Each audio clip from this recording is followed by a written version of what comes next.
Good evening, everybody. It's exciting to be here with you tonight.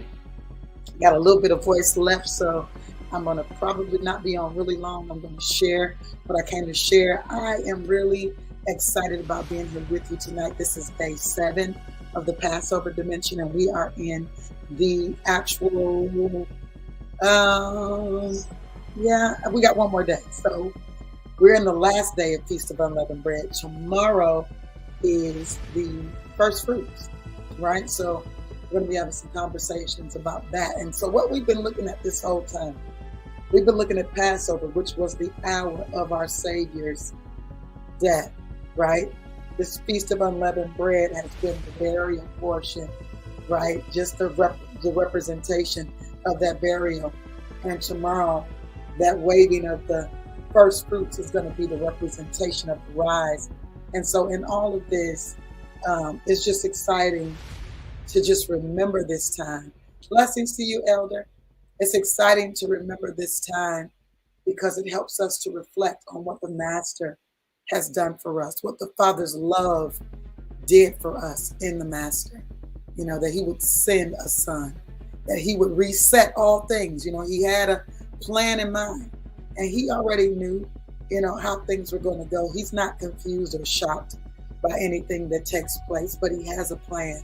And we love the fact that he declares the end from the beginning. So even throughout the whole of Scripture, there were conversations, even in the prophets, that were declaring a son that was to come, a son that would come to reset all things. And so we are thankful for this time. And we're thankful for all of the things that the Father has shared with us during this time. I'm encouraging you, if you have not listened to this from the beginning to the end, go back and take some time to listen to the beginning to the end of the Passover dimension this year, the Destiny dimension. Listen to Pasach 5783. He didn't allow me to go into some of the other things that I wanted to go into this year, which was probably why it kind of just, I was in a place where I was just really torn, but he gave me confirmation today as I was sitting with some people that I really love. And I recognize that I'm not the only leader that is facing some things. Good. I'm glad to hear that. That is facing the challenge of the Father saying, not that you're not following me, but it's just I'm not giving you a heads up on some things. So it's some things I just expect you to know. And in knowing those things, I just want you to speak from that place of knowing. You know, a lot of times we want to just kind of share. I know myself as a leader, I've been the kind of leader that just wanted to give everything, you know, like, and sometimes that can create a deficit for people to give them everything. There are some things that they need to work for. And then there are some things that there need to be conversations about, you know, more personal conversations about. And so I'm excited about this season because he's really putting us in a position as leaders where people are going to need to be hungry for what they get. It's not going to just all be served and all be just out on the table, you know, for everybody, just come and get it. No, there's going to be a need there. It's going to be a desire or an appetite for something. The Father is putting things in a position now where if you don't have the appetite for it, you probably won't get it, you know, because there's been a long season of the word. And there is coming a famine in the land, but the first famine in the land is going to be a famine for the word of YAH. And so we really need to press in the season. When I say there's going to be a famine, that doesn't mean the word won't be being preached. That doesn't mean that the word won't be being delivered. It doesn't mean that there will be no prophetic words. It just means that the people that are hungry are the ones that are going to be receiving. You understand what I'm saying? So we have to position ourselves in the season to be hungry after the Father, to be hungry for what it is that he has given to us, because it's a lot, these things we possess already. It's not something outside of us. And for far too long, the sons have been looking outside of them for what is already inside of them. And so we started out this conversation at the beginning of the Passover dimension, Pasach, day 1. We started out this conversation with there are no more downloads for the sons. The Father has changed our perspective on some things, and now we understand that we're getting divine uploads. Okay, there's something that's already in you that the Father wants to reveal to you. He was talking to me this morning about the treasure in the earthen vessel. Man, and it's just such an exciting time to realize that you've been given the treasure map, you've been given his word. And then outside of the logos, there is the Rhema word where he directly gives revelation concerning you as it pertains to the word and pertains to your purpose as a person. And so I'm really excited about this time. I really am. There are big things that are happening for the sons. And although there are a lot of things happening in the world, it's really not anything but an announcement to us as to what the Father is calling us to. It's our cue.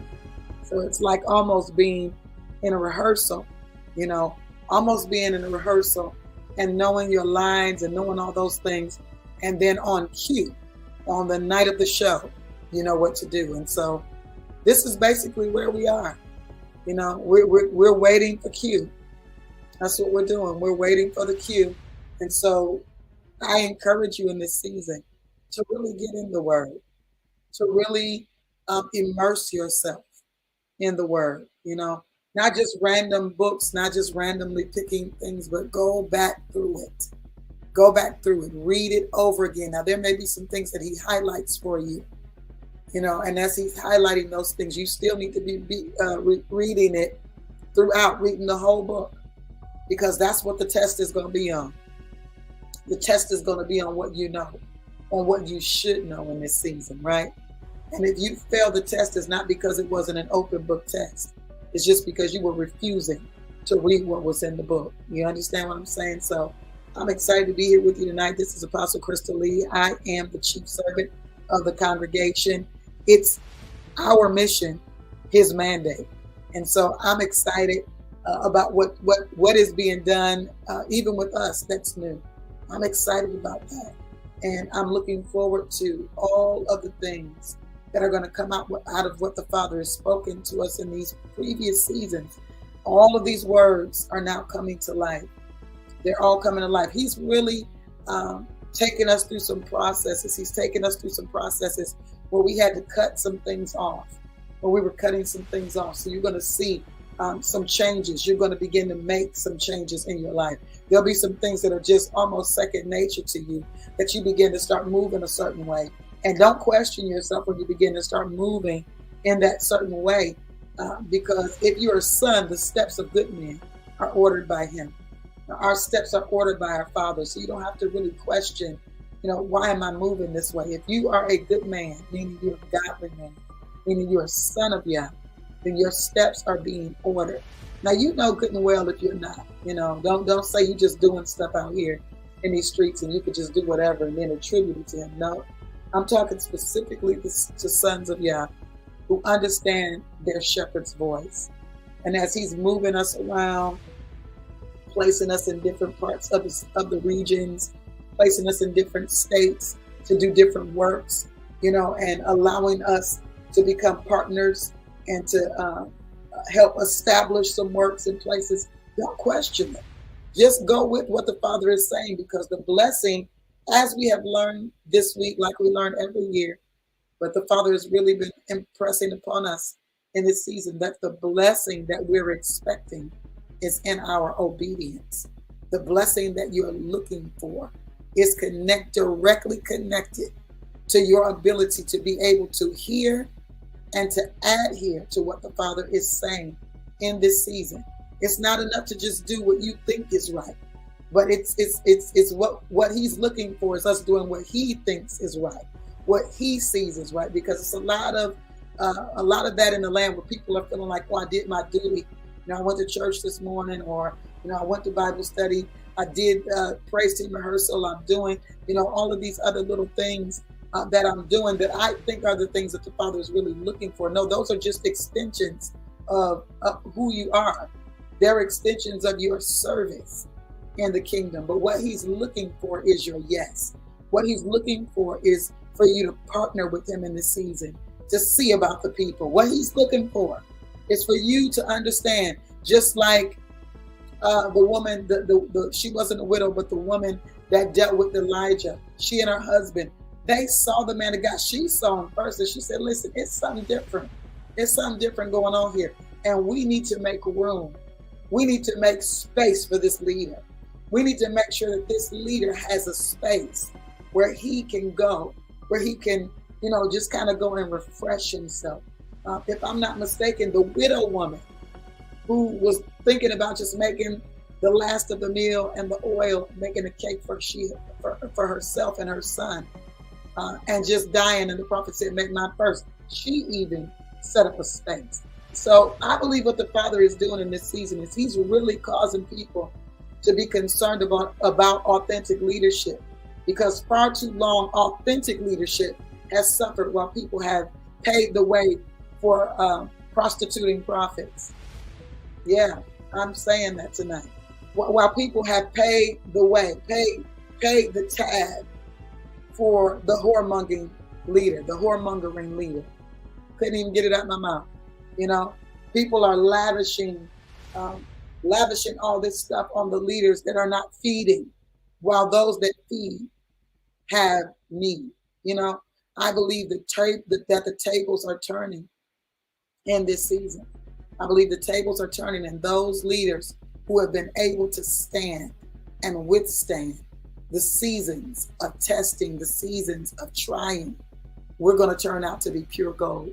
And it's going to be a real thing in this season. I'm excited about it because the Father's heart, he knows that we need what we need in order to accomplish what's on his heart. And so I'm excited about the call. I'm excited about the work. I'm excited about the deliverance that's coming to the people, the freedom that's coming to the people in their physical bodies, in their finances, in every part of who they are. There is a Savior that gave mandates to men before he ascended. He gave us mantles, and those mantles were for the building up of a body. And the body's build up is not just for ourselves. So long gone are the days where we just come into church buildings and have our services and go on with our lives. That's what's going to be the distinction and the dividing line between sons in this season, because what's on the Father's heart is what's on the Son's hearts. You understand? So it's going to be more to it than just going into a building and having your moments. It's going to be about you coming into places and receiving the activation that you need, the training and the activation that you need to go out and bring deliverance to a people that have been made bound. That is what the Father's heart is. It's what the Master showed us. It's what the apostles and the prophets showed us, that the Father's heart was for the people. So that's got to be our heart. I was excited tonight to just sit around and spend some time with some people that I love. And again, as I stated, when we opened up, I really found out that I'm not the only leader in this season that's noticing that there is a demand. And even as I'm speaking now, I'm waiting on the Father to release me to do what he called me to do tonight. Tonight is one of those nights. Tomorrow's the end. But we have to get in the place, and we have to be in the space where we are okay with it being the Father's call. Not that we've never been in that space before, but there's literally a time that is now. This time that we're in is a season where he's just saying, just wait for me. I know you have notes, and I know you have things that we've talked about, but there are specific things that I want to talk about. I don't want to just talk from the notes. And again, I teach you guys this all the time. We don't study to preach. We don't study just, for the sake of that moment. But the study is for us to be approved to do the teaching. The study is for us to have something on the inside for the Holy Spirit to work with. And so I've been talking about Josiah and Manasseh for some days now. And so I believe we're going to go in that direction tonight. I believe that's one of the directions that we're going to go tonight. There were some things that were on my heart and my mind, and I'm trying to see if I put it in my notes. I believe I did. Yeah. No, that's not what that is. There were some things that he wanted to talk about, and I just kind of believe that I put it somewhere. So I'm going to just pull up the things that he's talking to me about now, and then we'll go from there. Father, we just thank you tonight for who you are. We thank you, Father, for what you've done in this week and for how you have spoken with us, how you've shared with us what was on your heart concerning this Passover dimension. And so we just thank you, Father, that as we have spent time in your presence, yeah, I'm feeling the shift even now. As we have spent time in your presence, that Father, you are revealing yourself in ways that we've never known you, so that we can become what we see, so that we'll become what we see to the people that you call us to. The sphere of influence, the environments that you call us to will be impacted because we've seen you and we've been with you. So we thank you even now for the things that you've spoken and for the things that you have fulfilled, for teaching us, for training us, and for showing us what your desire is, Father, so that we can fulfill the thing that is on your heart, that is in your mind. Well, there's a blessing in obedience. There's a blessing in just following your lead. And so we thank you tonight that you have given us the way to go, that you are illuminating our path. And your word is true, and it is light, Father. We thank you for giving us the difference between the things that are going on in earth, because there are many that are rising in this time. Father, many deceivers that are rising to deceive the people and to carry the people off. But we thank you for the leaders that you have called to the front line for this hour, Father, that will save some from the fire. We thank you even now because you love us. Because you love us, you have already prepared and established our outcome. You declare that no weapon that is formed against those who love you will prosper, and that every tongue that rises against us in judgment will condemn it. We thank you tonight for making us what we need to be, so that the tongues that rose against us, they will recant. They will not be able to see the fruit of what they spoke. We thank you tonight for your word, and we're excited about what you want to say. Have your way. We give you full access to just have your way, that we might hear a word from you that will change our very lives. And we thank you now. We thank you even now. And it is so. So I'm not going to spend a lot of time tonight, but I did want to share some things, and I'm trying to go back to something that you put in my spirit, but I suppose it'll come up while I'm talking. So I'm going to let him have that space to do it as he pleases, right? To do it as he pleases. I wanted to talk about Josiah tonight a little bit. But I want to talk about Manasseh and Josiah, because one of the biggest issues with the children of Israel, because of the mixing, and maybe that's one of the things that he wants to speak to tonight, because of the mixing, there's so much confusion, because people are attempting to do a thing that they're not fully invested in, right?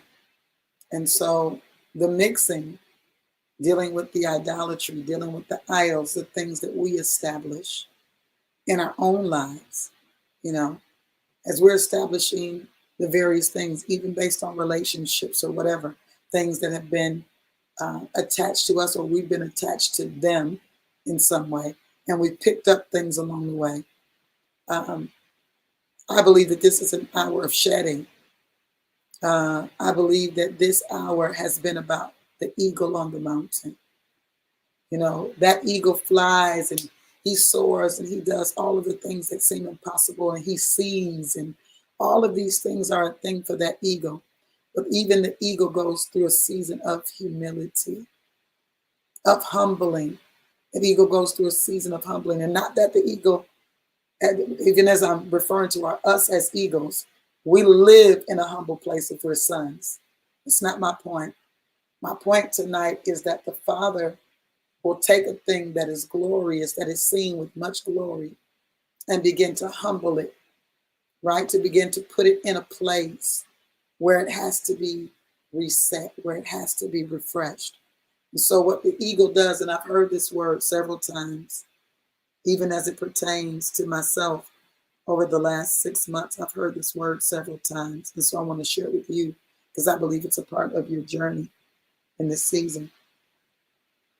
The eagle, when it's time for him to become that humble eagle, the one that can no longer soar, he goes up to the mountaintop, the one that he is known for, the one that he is thought highly of because of his ability to go to the heights. But this time, when he gets to the heights, he breaks his beak. He begins to pluck all of his feathers out. And he begins to go through a season of what is called molting. I believe this is the season that we were in prior to now, is a molting season. And so he waits and he waits, and he can't fly and he can't eat. Oh, I see where you're going with this. Yeah, he can't fly and he can't eat. And he's not disappointed, nor is he ashamed of his position, because he understands that is this position that's going to allow him to become new. And so he goes to that mountaintop and he breaks his beak and he plucks out all of his feathers. He can eat nor fly. And he waits. And he waits. And as he's waiting, his feathers are growing back in. As he's waiting, his beak is being replaced. As he's waiting. And I believe this is a season and this is an hour where the Father is demanding us to come into a space where we humble ourselves. I was asking some questions of the Father today. I was asking about some very specific things, and he said, you know what to do. So as I was sitting at the table with some people that I love today, we began to have conversations. And this is the beauty of being connected and being in circles where you're of a like mind, because you can begin to have conversations. And in those conversations, things are uncovered and things are revealed. Adversary, understand, always wants you to be separated from people, especially when you're going through. Because if you could just understand that you're not the only one going through, then it would encourage you. But what the enemy wants to do is get you off to yourself and have you thinking that you're the only one going through this, right? And then making you feel insufficient or unworthy of things. We want to speak to that tonight as well, that unworthiness, because you've been made worthy by the blood of the Lamb. Okay? So that place of humility, I believe he's calling us into a place of humility, a place of personal communion, personal fasting. I can't tell you what that looks like for you, but I know of a certain what it looks like for me in this season. And there are some times that he's calling us to because he wants to empower us. There's some times of humility that he's calling us to because he wants us to identify him in a new way. He wants us to see him in a new way. And as we see him, I tell you this all the time, we are becoming. So there's a new place that he wants to take us. This destiny dimension is about you arriving at the destined place. Yeah, it's felt like delay after delay after delay, but you were really being processed for the destiny dimension. So now that you have been processed, now that you have undergone the things that you needed to undergo to get to the promised place, to be able to sustain it, now you can walk in it. You can walk in it because he's confident. He has faith in you that you're going to go in and that you're going to do exactly what he originally told the first man to do. I told you, every time the Father deals with his sons, he's always trying to take us back to Eden. He's always trying to take us back to that place of promise, the place where we are fruitful, where we are multiplying. Yes, all of those other things came to stop your fruitfulness. They came to stop your multiplication. And so now we're not in the season of delay. We're not in the season where all of these roadblocks can stop us. We're in the season where we understand that we must be fruitful and that we must multiply. But I want to say this, we have to walk in the wisdom of God in this season. We must walk in the wisdom of YAH. When I say the wisdom of YAH, I'm not talking about Jesus and medication. I'm not talking about that. You know, people got all these ideas about what wisdom looks like, but I'm talking about the wisdom of God. And the word says that the wisdom that comes from him is not sensual. Yeah, it's not something like what happened in the garden where you could be called away from your original place. This wisdom takes you back to your original status and gives you the wisdom to walk it out, the wisdom to know what to do with what he's giving you. That's the wisdom that I'm talking about in this season. That's the wisdom for the hour. It's the wisdom for the hour. I want to look at two things. You see where he wants me to start, because we're going to talk about, I think I'm going to start with Josiah. Let's start with him. We're going to start with Josiah. I am in 2 Kings. In 2 Kings. I think we're going to go to chapter 22. Yeah. Let's talk about this for a moment, because this is important to the Father. It's going to give us some more clarity on this season, give us some clarity on how we need to manage what the Father is speaking to us. There is some management on our part that needs to be done. When the Father gives us a word, whether it's revelation from something that we've read in the Bible or a word that he's just speaking over our lives because he's showing us our future, there's some management that is required. Yeah, there's some management that is required. So let's look at this really quickly.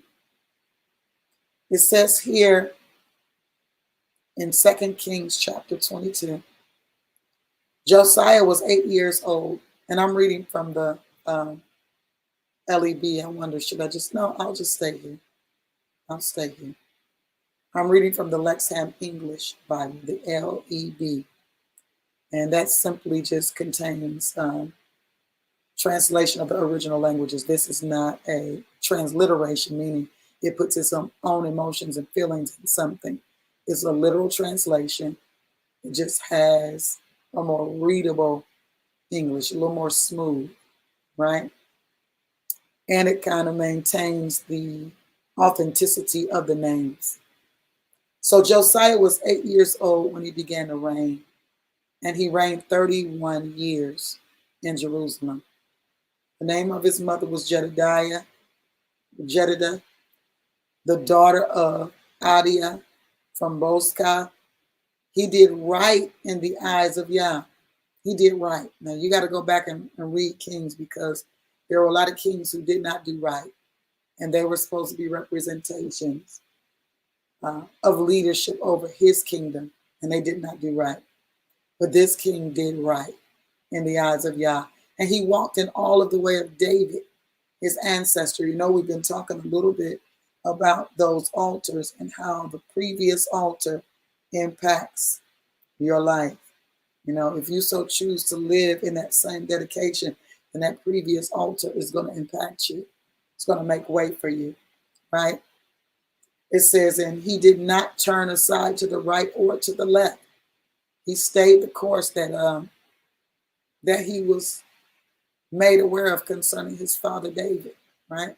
It happened in the 18th year of King Josiah.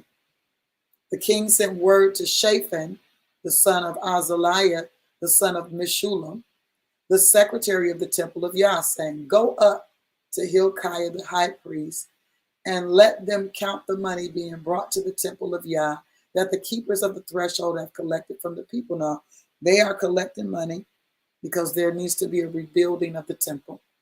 And so there are people that are in place.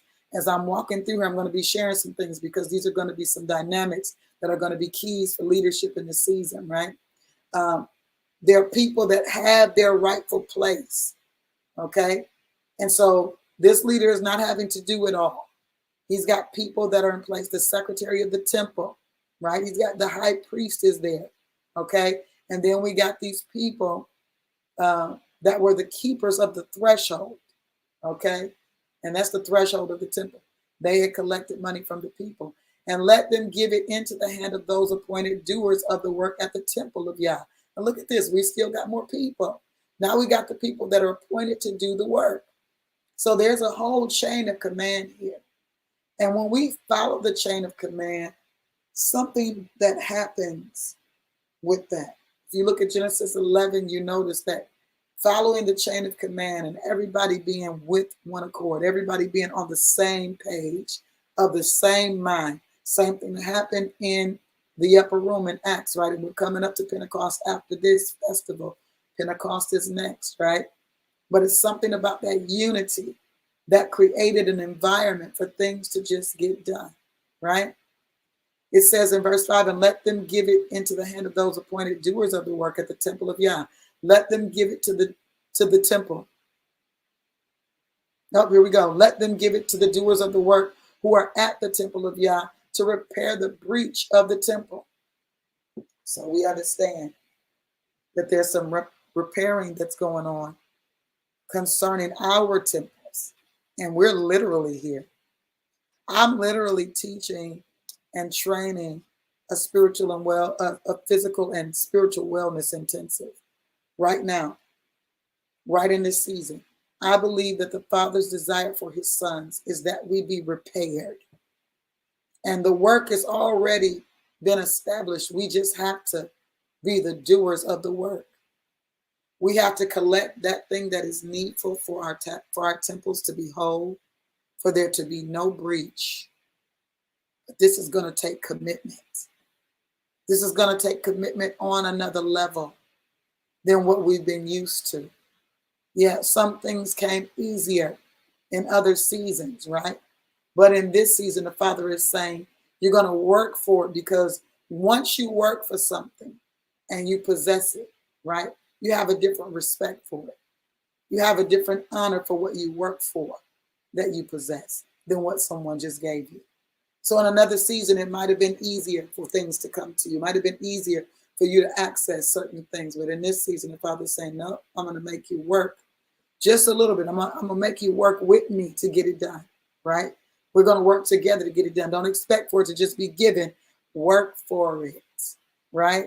Put in the work that's required to repair your temple so that there are no breaches.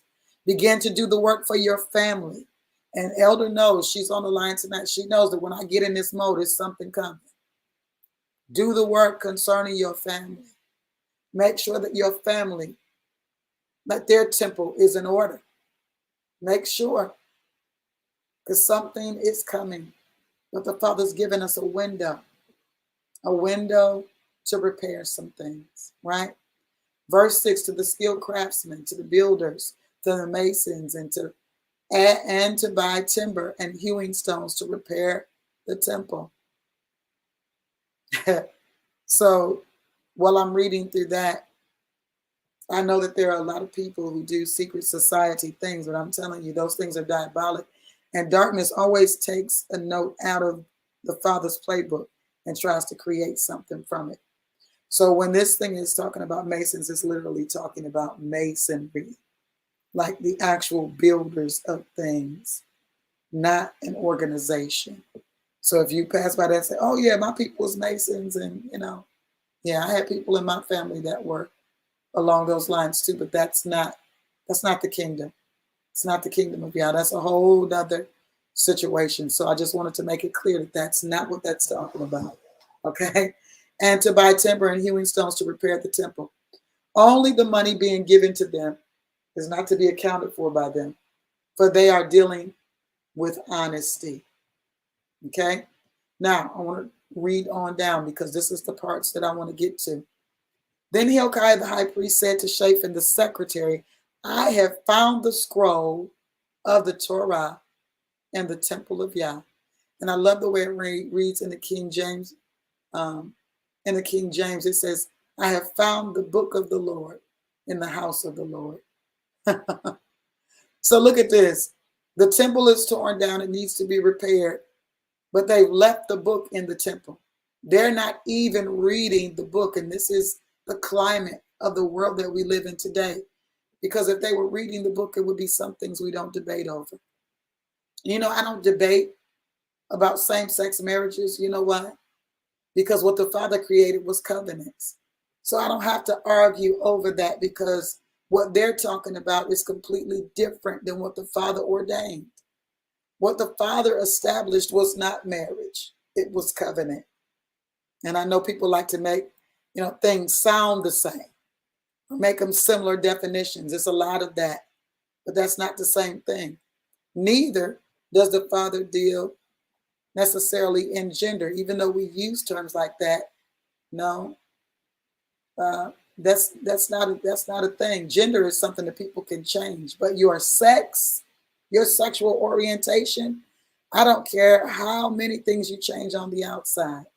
You still either have an X or a Y chromosome that makes you either male or female. So there's some things that's just not even worth arguing over. You know what I'm saying? Not worth an argument. Because if you know what you know, then you just live by what you know. And you can go ahead and love people. You can go ahead and do all that. You don't have to agree with them. And you can still speak against what people are doing that is unlawful, especially if they call themselves naming the name of Yah. Oh, that's what you're doing? And that's what you want to say? I think not. You're going to have to tighten that up, because that's not how that works, right? So look at this. They found the book of the Lord in the house of the Lord. They hadn't read it. And Hilkiah gave the scroll to Shaphan, and he read it. And Shaphan the secretary came to the king and returned the king a word. And he said, your servant poured out the money found in the temple, and they have given it into the hand of the doers of the work appointed over the temple of Yah. Well, look at this. Then Shaphan the secretary informed the king, saying, Hilkiah the priest, on another note, right? Hilkiah the priest has given me a scroll. Then Shaphan read before the king. When the king heard the words of the scroll of the Torah, which is the first 5 books of the Bible, he tore his clothes. Now, back in that day, this used to be a humbling thing. Now, first of all, you got to understand he's got on royal garments, and he's literally ripping his garments to shreds. Okay? Why is he doing this? Because it's a place of humility. They would put sackcloth and ashes on their heads. So they would humble themselves to a place, right? Then the king commanded Hilkiah the priest, Ahikam, the son of Shaphan, Akbor, the son of Micaiah, Shaphan, the secretary, and Asaiah, the servant of the king, saying, go inquire of Yahweh for me. Go inquire of Yah for me and for the people and for all of Judah concerning the words of this scroll that was found. For the wrath of Yah that is kindled against us is great because of our ancestors. We're going to go back and you're going to understand what that means in a minute. Because our ancestors did not listen to the words of this scroll to do according to all that is written concerning us. Now understand, if you are in this Passover dimension, you have stepped into a place that you cannot unlearn. You can't come out of this. It's not like you can wipe it off of you. You stepped into a place. And so now you have a decision, whether you're going to continue in this way, whether you're just going to continue in the way that you've been doing things. I've been saying this is not business as usual. And so we've got to come into the place where we understand where he is and what he's doing. His desire is that we honor the things that he honors and that we despise the thing that he despises. Look at this next verse. It says the prophet is Huldah is where they went. So Hilkiah the priest, Ahikam, Akbor, Shaphan, and Asaiah went to Huldah the prophetess. Huldah is a prophetess in the Old Testament. Never heard of her before, have you? She's there. The wife of Shalem, the son of Tikva, the son of Harhas, the keeper of the robes. Look, everybody's got a spot. Everybody's got a space, Now she was living in Jerusalem in the 2nd district. Then they spoke to her and she said to them, thus says Yah, the God of Israel, say to the man who sent you to me, which is who, the king, thus says Yah, look, I am bringing evil to this place and upon its inhabitants, according to all the words of that scroll that the king of Judah has read, because they have abandoned me, and they have burned incense to other gods, provoking me to anger with all the works of their hands. My wrath shall be kindled against this place and not be quenched. I want to say something on that note. I think we talked about it a little bit yesterday, when I was saying that there are some things that we just have to understand that you're not going to be able to pray away in this season. What you're going to need to pray is that your people, that your family, that the people that you love are in the proper space with Yah, that they're in alignment. So that means you have to become something before them other than angry. You have to become something before them other than bitter, because you need an open door to be able to share some things with them about things that are to come, right? And so that means you have to have proper relationship. You got to make sure that the ark is built, that whatever the Father is calling you to build concerning your family, whatever words, when I say build, I'm talking about the words that you're going to give them so that you guys can prepare your hearts and your minds.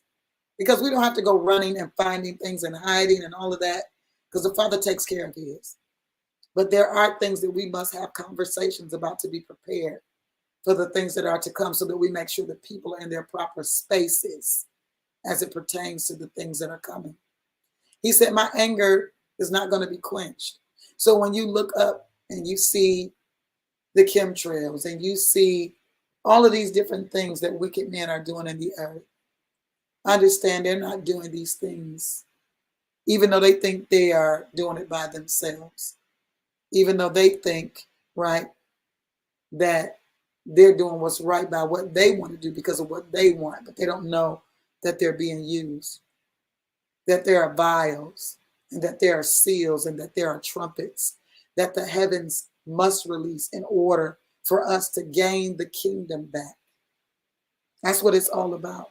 It's about the sons possessing the kingdom. And the word of the Lord declares that in Daniel chapter 7. Go read through Daniel. Go read through some of the prophets. Read through Daniel. Read through Ezekiel. And read Revelation. If you kind of get full of that while you're reading through the Bible, it'll kind of give you some guidelines on some timelines on some things, so you can kind of identify what's going on in the world around you, right?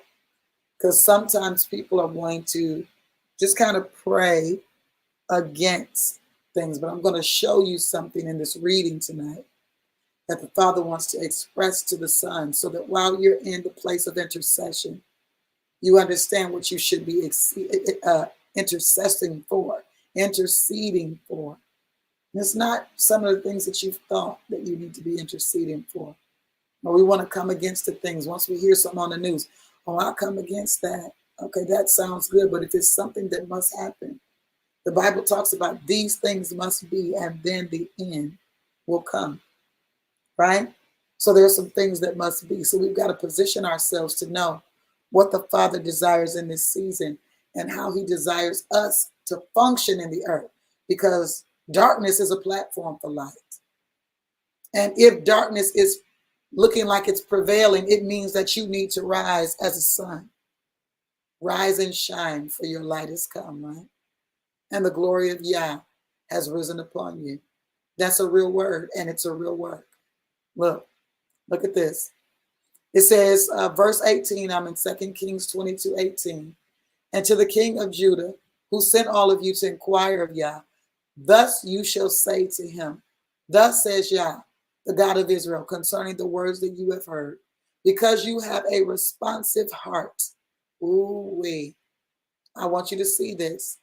Because you have a responsive heart, and you humbled yourself before Yah, when you heard how I spoke against this place and against its inhabitants to become a desolation and a curse, and you have torn your clothes and wept before my face, I have also heard, declares Yah. Therefore, look, I am gathering you to your ancestors. Now I want you to understand, I want you to see this word. I am gathering you to your ancestors, and you shall be gathered to your tombs in peace. Your eyes will not see all of the disaster that I'm bringing onto this place. Then they reported the word to the king. Now I'm going to keep reading because I'm almost done for tonight. We're going to prepare our time for the supper tomorrow. That's going to be a short day as well that I know of. Chapter 23. So the king sent word, and all the elders of Judah and Jerusalem gathered to him. Then the king went up to the temple of YAH, and all the men of Judah and all of the inhabitants of Jerusalem were with him, including the priests, the prophets, and all the people from the smallest to the greatest. And in their hearing, he read all of the words of the scroll of the covenant that had been found in the temple of YAH. He read all of the words of the scroll of the covenant. That's 5 whole books.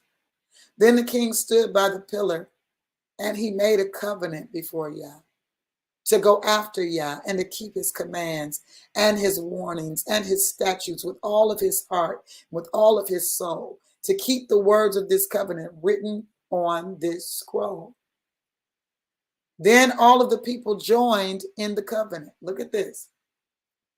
Then the king commanded Hilkiah the high priest, the second priest, and the keepers of the threshold to bring out of the temple of YAH all of the objects made for Baal and for the Asherah. Now, usually during this time, I go through all of that.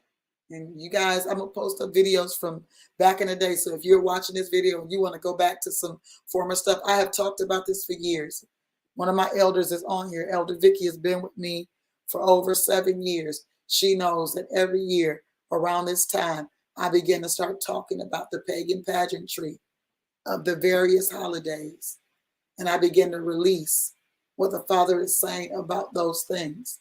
Now, this is in the Word. So we cannot act like this is not important because it is in the Word. He said all of the objects for Baal and for the Asherah. We talked about that the other day, right? And Baal is a term that's used for many different gods, the deities of male nature. And the Asherah is also a term that is used for many female deities, okay? But Asherah is also attached to the season that we are just coming out of, what we just dealt with today, what is usually called Easter. Ashtaroth is another name. Aster is another name, but it all, just different names because of the different cultures or languages, but they all are the same thing, right? And we know that Asherah has to do with fertility and a bunch of other things, but I'm not going to go into the details of those deities tonight. I want you to go look it up. And for all the hosts of heaven. So I'm going to read this again. This is verse 4. It says, then the king commanded Hilkiah the high priest, the second priests, and the keepers of the threshold to bring out of the temple, because these things were in the temple of YAH. Understand, they've been overrun. They've been overtaken by previous wicked kings. Okay? Manasseh was a wicked king before Josiah. All right? Now, Hezekiah was before him, but before him was another. Okay? And so all of these things have been established in the temple of YAH.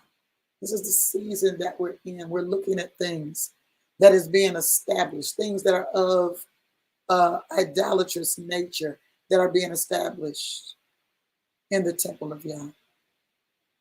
Josiah said, get it out of there. He said, and for all the host of heaven.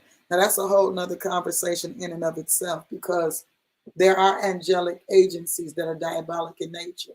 There are fallen ones. There are Nephilim. There are all kinds of things. But he's talking about specifically the host of heaven. So this would be related more so to those that are the fallen ones, the ones that gave up their estate. And he burned them outside of Jerusalem in the fields of Kidron. And then he carried their ashes to Bethel. He wasn't even going to leave the ashes there. Okay. He removed the priests whom the kings of Judah had ordained to burn incense on the high places at the cities of Judah and around Jerusalem, and who offered incense to Baal, to the sun, to the moon, to the constellations, and to all the hosts of heaven. Now I'm going to say this because this is exactly the place where we are. For many years, the Father has been talking to me about certain things that are related to this, building and creating a space for authentic leaders, right? And in doing so, then those leaders connected with other leaders will begin to bring some judgment into the earth concerning the false leaders. I want you to see what just happened here. He says, not only are we going to bring all of the things that are defiling the temple out of it, that includes the priests that the former kingdom established before I got here. Now understand this. When he began to reign, these things were still in authority, which says that there is a place of maturity. And when you get to that place of maturity, you begin to see things as they are. And when you begin to see things as they are, you begin to move on the things that you see. You know why? Because you hate what the Father hates and you love what he loves. He was 8 when he got into the kingdom, when he got into the seat. And now he's 21. Or is he 18? What did it say? I believe it's 18. Now he's much older, right? He's 18. And now, at the age that he's at now, 18, he says, you know what? I've heard the word of the Lord. I've heard it. And I can't unhear what I heard. So now I got to do something about what I heard. And so now I got to make some moves because some things have to be changed around here. So I love verse 5. He removed the priests whom the kings of Judah had ordained to burn incense on the high places at the cities of Judah and around Jerusalem, and who offered incense to Baal, to the sun, to the moon, to the constellations, and to all the hosts of heaven. So this includes all of these people, right, who worship all of these different things. The constellations would be in relation to the zodiac, right? And then we got the hosts of heaven. These are people that do angel worship. So you'll notice if you're seeing something, please don't go online and try to just put it in and say, what does this number mean? You're going to need to ask the Holy Spirit what the number means, because I went many years thinking I understood what the numbers that the Father was revealing to me meant. I wasn't looking for angel numbers, though, because that's what you're going to find if you go online, put a number in and say, what does this number mean? You're going to be inundated with angel numbers and conversations, right? Because this is what the people at large worship. He brought out the Asherah image from the temple of Yah outside of Jerusalem to the Wadi Kidron and burnt it at the Wadi Kidron. Then he pulverized it to dust and threw its dust into the tombs of the common people. He tore down the shrines of the male shrine prostitutes that were in the temple of Yah. All of this stuff. Woo! This is where we are. All of this stuff is going on that were in the temple of Yah, where the women were weaving shrines for the Asherah. And maybe we'll talk about shrines tomorrow, because I don't intend to be on here very long tonight. Let me see. Do I want to go into the conversation about the shrines? Because we talked a little bit yesterday about creating space or habitation for the Father, and how when he gives us an instruction and we follow the blueprint of what he gave us, that it's a way to track divinity in a dimension.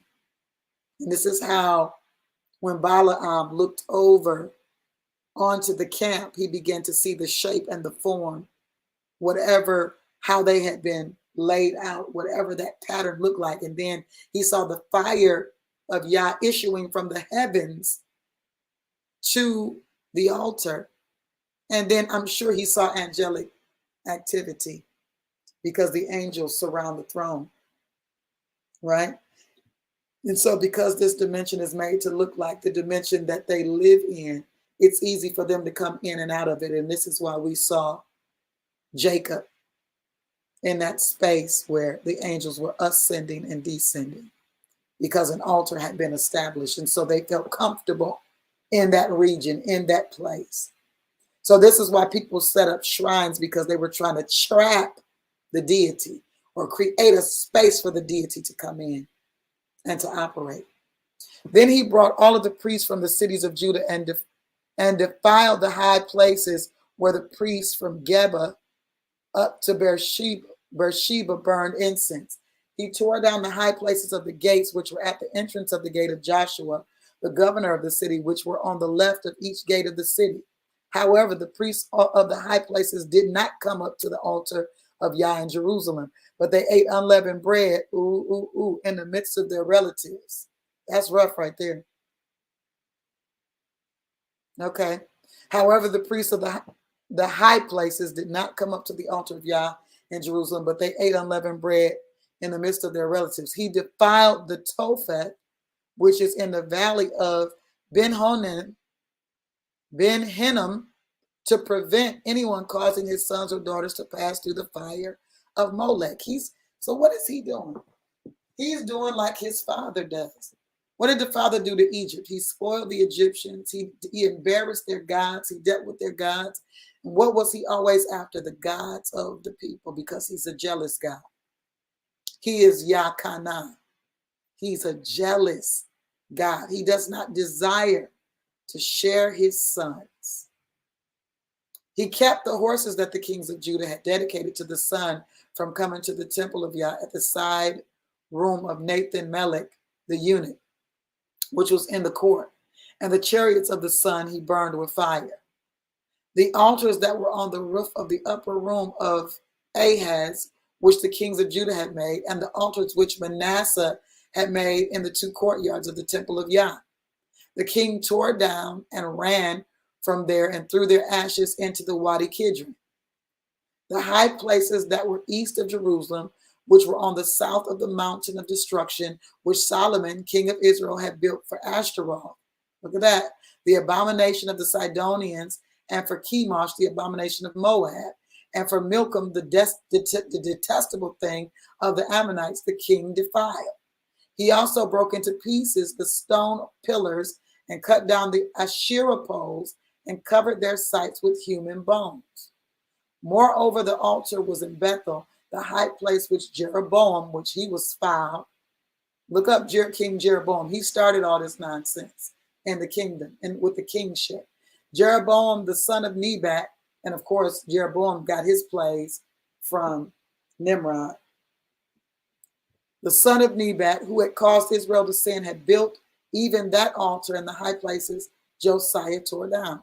Then he burned down the high place and crushed the pole of Asherah worship to dust and burned it with fire.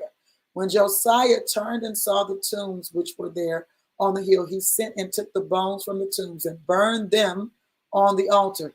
Thus he defiled them according to the word of Yah that the man of Yah had proclaimed, who had proclaimed these things. Then he said, "What is this gravestone that I am seeing?"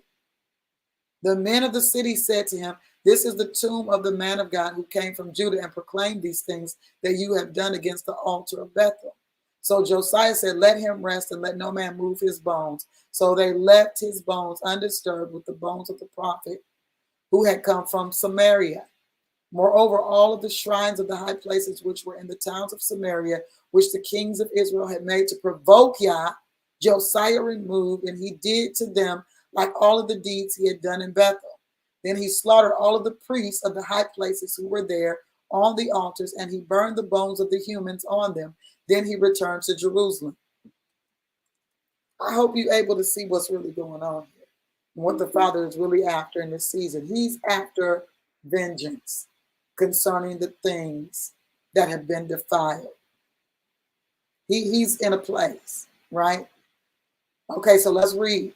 Then the king commanded all the people, saying, "Keep the Passover to Yah your God, as has been written on the scroll of this covenant." For they had not kept this Passover from the days of the judges who had judged Israel, or during the days of the kings of Israel and the kings of Judah. But in the 18th year of King Josiah, this Passover was kept for Yah in Jerusalem. So I want to get excited about the fact For those of you who participated in this season, for those of you who connected in this season, because the blessing is connected to your obedience. And throughout the generations, the sons of YAH have kept the feast. So yes, of course, we live in an age where one particular nation thinks they're going to lay claim to something, but he didn't say it was any of our feasts. He said, these are my feasts. That's what he said. These are my appointments. So you show up for me, right? Moreover, the mediums and the spiritists, the household gods and the idols and all of the abominable or the abominations that were seen in the land of Judah and in Jerusalem, Josiah removed in order to establish the words of the law written on the scroll that Hilkiah the priest had found in the temple of Yah. That book was in the temple. Nobody had touched it for generations. There was not a king like him before him who turned to Yah with all of his heart, with all of his soul, and with all of his might, according to all the law of Moshe, nor did one arise like him afterwards. Now, yep, I think I'm coming up on the part I want to read to you. Yep, because there's another part of this, because we were talking about wisdom, right? So we can get all of these things right, and yet we still need wisdom. I read a scripture to the people of God today, 1 Corinthians chapter 8, and the word says that let he who thinks he knows understand that he knows not as he ought to know. So no matter where we are and what we are attaining, there's always more. There's always more. So we got to have an appetite to go further than where we are, to go beyond where we've been brought to see more of him so that we can continue to become. Now look at this. Verse 28. Was that 26? Verse 26, 2 Kings 23:26. However, Yah did not turn from the fierceness of his great anger, which was kindled against Judah because of all the provocations with which Manasseh had provoked him. Yahweh had said, even Judah I will remove from my face, as I have removed Israel. I will reject this city that I have chosen, even Jerusalem, and the house of which I said my name shall be there. This is important because it's not just enough to do the things that seem right, but we've got to be in alignment with what he desires. And Judah and Israel had turned their faces away from the Father. They were doing all of these other things. And I know we've gotten so comfortable. I was talking to somebody I love today. In the church, we have gotten so comfortable with just being there that we don't understand our purpose anymore, that we don't understand the necessity for our light as it pertains to the rest of the world. This is important that we understand that you being whole, you being made whole is a testament to him. You being made whole is going to save your family. You being made whole, you being restored is what's going to be the book that they read, because they won't read the book. But that book they're going to read, and that's what's going to send them to the book, because they're reading your living epistle. You being made whole. Listen at this. The remainder of the acts of Josiah and all that he did, are they not written on the scroll of the events of the days of the kings of Judah?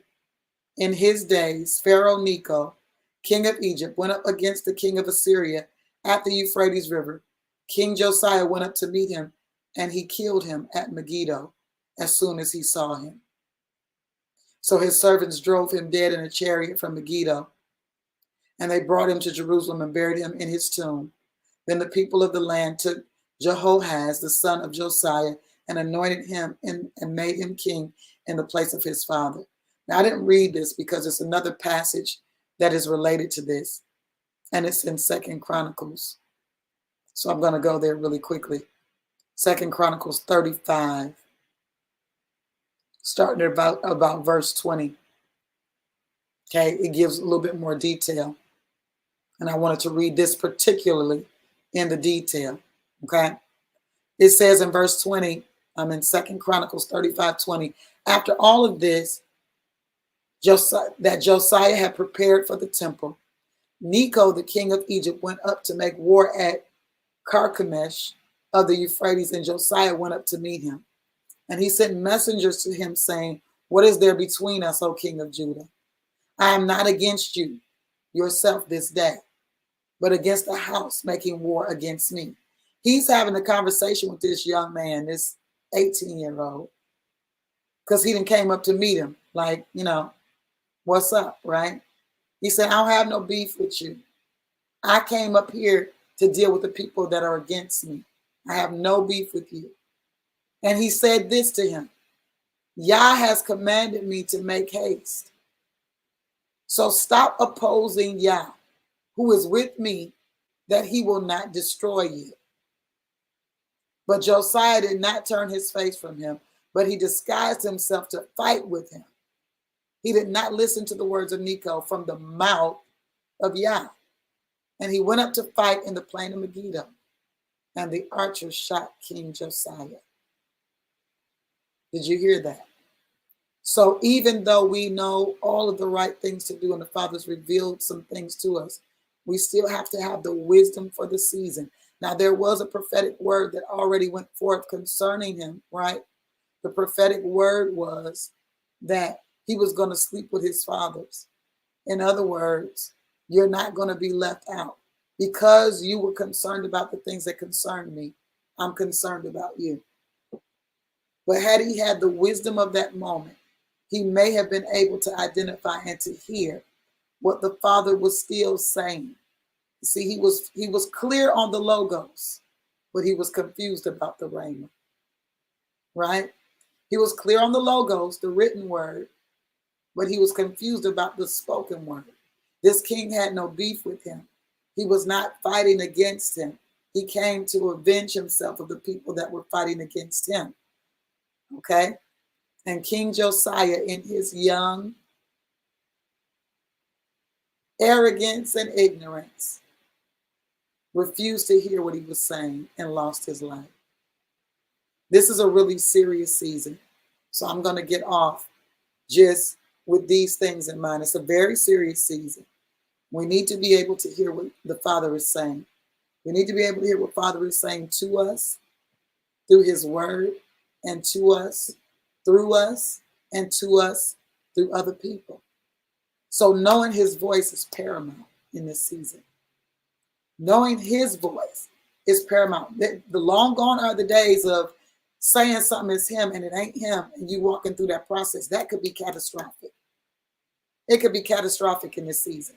And anything that you don't attribute to him, you probably need to leave alone. If you cannot say in faith that this, what I'm doing, is of the Father, what is of him comes from him, right? It's for him. If you can't say that, then it's a place that you need to begin to go into, a place of humility, a place of afflicting your own soul so that you can get the answers that you need and the strength that you need to walk away from what you need to walk away from in this hour. Because sometimes walking away can save your life. This king lost his life because he was not willing to hear what was being spoken. He did not take it as a word of the Lord to him. He was already set in his mind and in his heart on what he thought was right. But it wasn't the word of the Lord. It wasn't the word of the Lord. So I'm praying for the sons tonight that our hearing would be fine-tuned. But the only way you're going to get fine-tuned hearing is being in his presence. So may after this Passover dimension, and even beginning tonight, because I believe this is an hour of dreams, usually around these seasons, the Father really begins to heighten supernatural encounters with the sons. And so I'm believing that in this third year of the decade of 80, the opening, that there are going to be portals and gates open to you, that you're going to be able to walk through these portals and these gates and see the dimensions that the Father is calling you to, the things that he wants you to mirror in the earth. You're going to be able to see those things and be able to start doing the thing that he's showing you. I just believe that after tonight, your prayer life is going to change. I believe after tonight that you're going to be on a different level of intercession, that you're going to begin to embody the principle of praying from heaven to earth. From praying from heaven to earth, not from earth to heaven.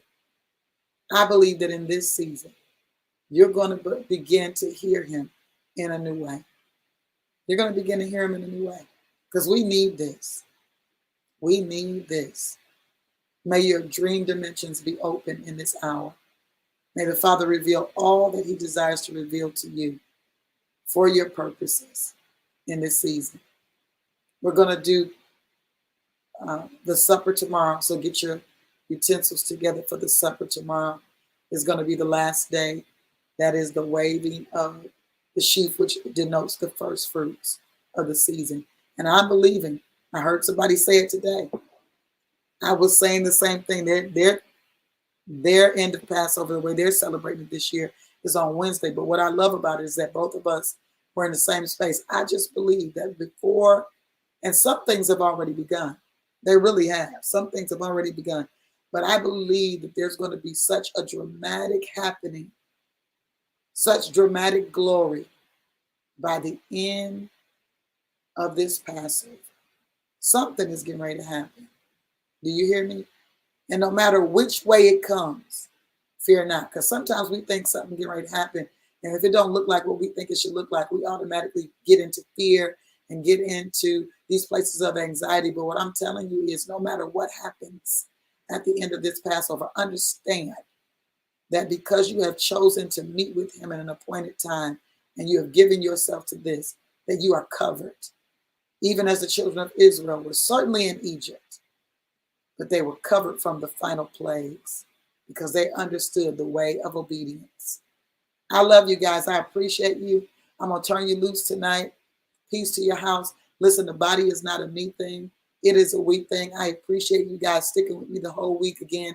Tomorrow's the last night of Passover Dimension. We are going to take the supper together. And so have your utensils ready. But I'm excited about tomorrow night. I'm excited. I'm looking forward to tomorrow because I'm believing that tomorrow night some different levels of healing is going to take place for you. So if you got people that aren't well in your household, I believe that the Father's reversing dementia. I believe that the Father's canceling the assignment of ADHD off of children. I believe that he's restoring the health and vitality of the sons in this season. We're not coming out empty. Somebody write it in the chat, even if you're on here after I am no longer on this live. I want you, if you don't take nothing away from this last part of what I'm saying, listen, write down, I'm not coming out empty. I'm going to write it myself. I'm not coming out empty. Come on now, write it down. I'm not coming out empty. Write it down. It's not his desire. It's not his plan. And we are not coming out empty. I'm going to wait for a few of you to write it in the room because you got to be able to declare before you begin to receive it. You got to begin to declare it before you receive it. You have to have received it in your spirit before you receive it in the natural, and that's true. So once you've received it in your spirit, man, then begin to declare it out of your natural man. I am not coming out empty. Not this year. Not in this season. No, as a matter of fact, he's going to begin to restore unto me the things that were lost in other seasons. Restoration from the loss of other seasons, the years that were lost, being entangled and tied up with folks that were not on the same page, that were not going in the same direction. I love you more, Elder. Listen, we're being restored. Come on, no matter where you are, I want you to just lift your hands where you are and declare your restoration. I am being restored. I am being restored. I am being restored. Come on. I'm being restored. Did you write it in the room? Did you type it in the room? I am not coming out empty. I'm not doing it. That is not my portion. Empty is not my portion. I am not coming out empty. Come on. Somebody just caught a hold of that. That's why you're not typing. Somebody just caught a hold of that. Just put a number 1 in the room if you can't type yet. Just put a number 1. Let me know that you got that, that you caught that. I'm not coming out empty. No, not going to happen. Come on. We're not coming out empty. We've been through too much. Listen, we've been through the fire. Now, all that's going to be left to be seen is the value of the pure gold that we've become. We're not coming out empty. No. I pray that that rests on you tonight, because it's on me right now. We're not coming out empty. He didn't bring us this far to leave us. We're not like the children of Israel. We can stand a fast. We can stand a fast because he's purging us, so that when we get to this promise, we only got a few days. We only got a few more days to the promise. We only got a few more days. And he's doing wonders right in our midst. We only got a few more days to the promise. Go on and allow this last part of process to take place in you. Go on and allow it, because you only got a few more days before promise. I love y'all. Peace to your house. I'm getting out of here.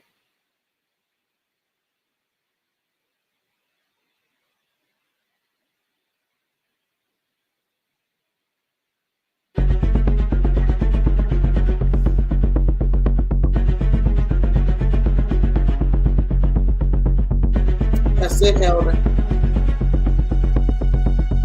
Facts. Everything connected to me is running in this season.